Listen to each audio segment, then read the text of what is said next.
que assistimos agora foi um passo concreto daquilo que está presente na Estratégia Nacional de Segurança dos Estados Unidos, que foi divulgada no finalzinho do ano passado. Nessa Estratégia Nacional de Segurança, está lá no texto, né?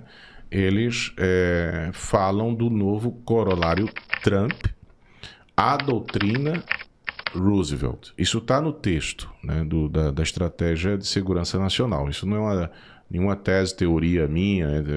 É fato, está lá. Está lá, né? Então, o que significa isso, né? Essa doutrina Roosevelt, ela já é um acréscimo à doutrina Monroe, de 1823, a Roosevelt de 1904, que determina que se os Estados Unidos perceberem que seus direitos e deveres, entre aspas aqui, né, forem afetados fora dos Estados Unidos se sente no dever e na obrigação de intervir, inclusive atuando como uma espécie de polícia internacional. Isso está no texto, inclusive, né?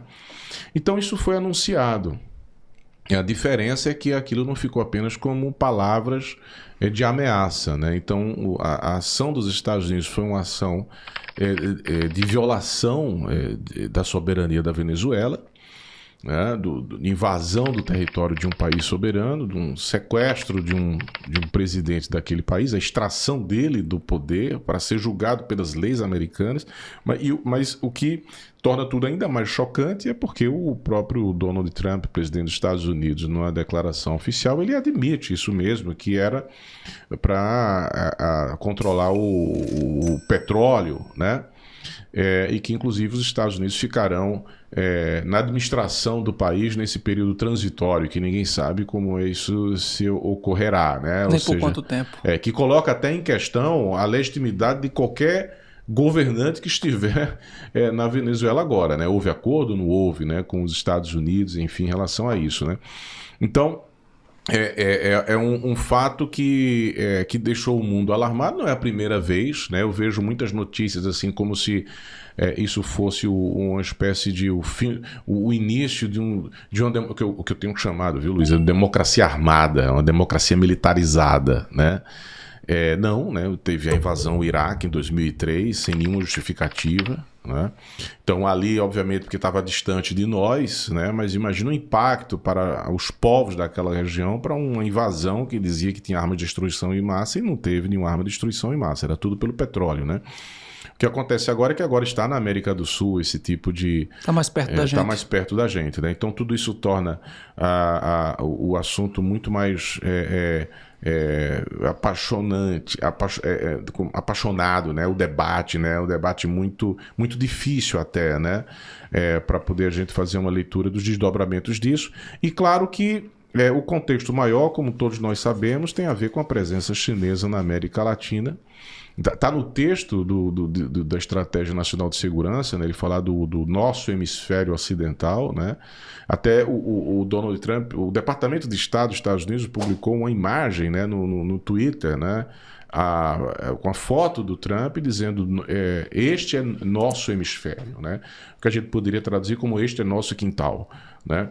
Então a mensagem é não se metam aqui. O que eu sempre achei, isso também em alguns momentos, em algumas entrevistas há algum tempo, eu manifestava um pouco a sua opinião, que era o seguinte: a presença chinesa aqui na América Latina, Luiz, eu entendo que ela é uma presença que, que tem uma dimensão de paz, um vetor de paz. Por que eu digo isso?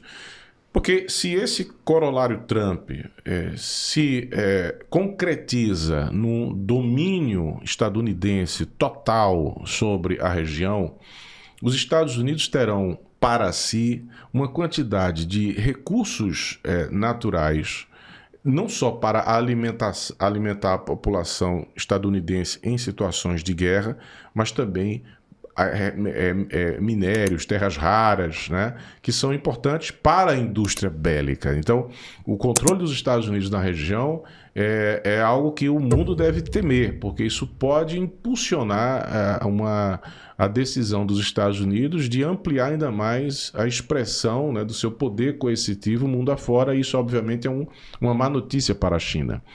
A presença chinesa aqui, por meio de investimentos, desenvolvimento, etc., ela, de certo modo, cria um equilíbrio, né, dentro aqui não só da região, mas acaba sendo também importante para o mundo, né? Então é nesse sentido que eu acho que os Estados Unidos agora partiram, né, para buscar os seus objetivos nacionais, independentemente de organização internacional, independentemente de regras de direito internacional, enquanto a gente vê a política externa chinesa a todo tempo defendendo a reforma das organizações internacionais para que elas ganhem condições de eficácia e maior legitimidade, né? A defesa também de obediência às regras internacionais. Portanto, é um país com política externa muito mais responsável do que os Estados Unidos.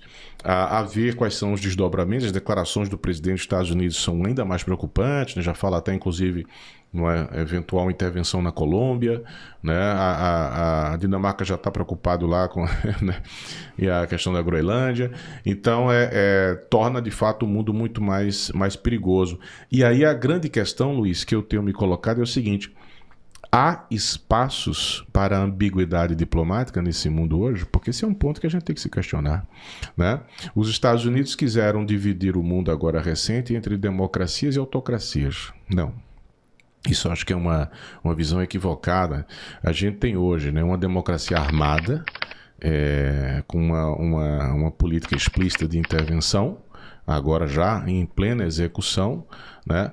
Portanto, unilateralismo armado, de um lado, e os países satélites que apoiam esse tipo de política, e de outro, os países que defendem o multilateralismo e a soberania dos países, né? Essa é a grande dicotomia do mundo de hoje. E a China está desse lado. O Brasil também, né? Nesse sentido, há muito mais sinergias aqui no que diz respeito aos interesses desses países para um mundo mais estável, mais pacífico, né? Com regras que possam ser observadas minimamente por todos. Então, esse é o nosso desafio daqui para frente. E, naturalmente, a China, para esses objetivos, é uma grande parceira, uma grande aliada.